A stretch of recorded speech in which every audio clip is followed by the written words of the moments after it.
Mark chapter 6, verse 34.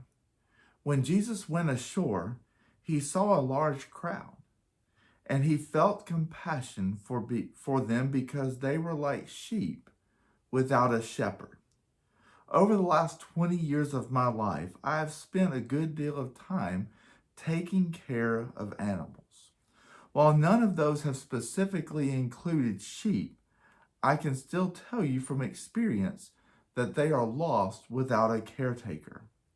Left to the elements and to fend for themselves makes for a hard life. It's kind of like that way with people too.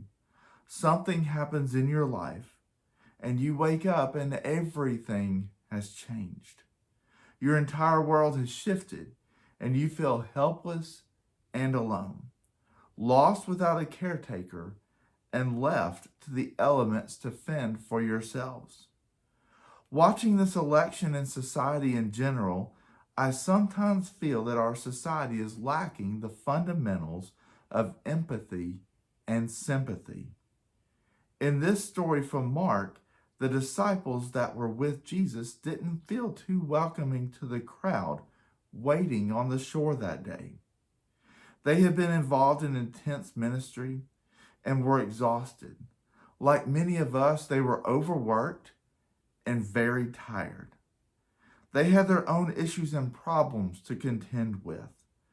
I know I'm guilty of this sometimes. The phone rings and you don't want to answer. Someone needs something and you just want the night off. There's a devotional at church and all you want to do is be at home and sit with your feet up.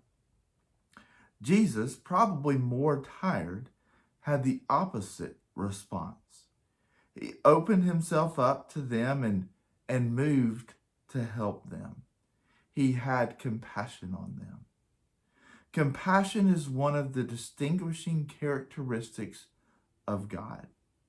All throughout Scripture, we see it on display, from the Good Samaritan to the Father and the prodigal son.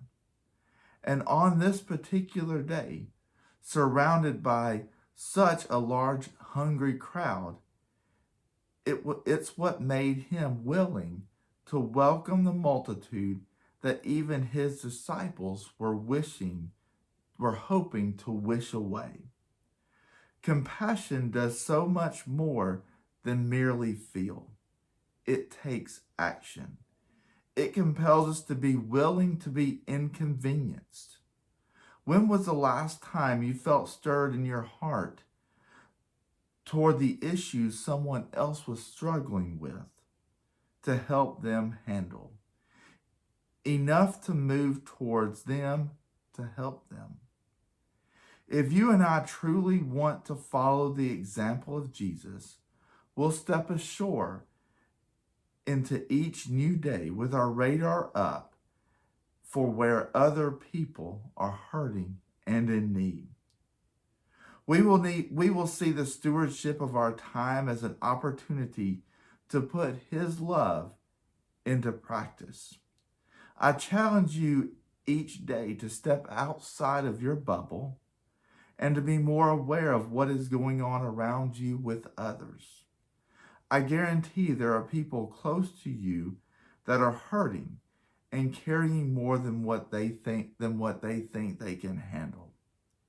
We just have to be in tune with them and identify those needs. Most of the time, all that is needed is a simple piece of your time.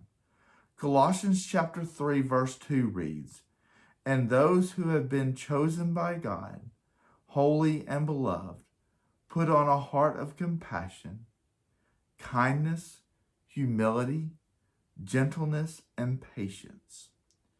Today, when you pray, ask the Lord to break your heart for what breaks his, and then ask him for the strength to be compelled to a sense of active compassion.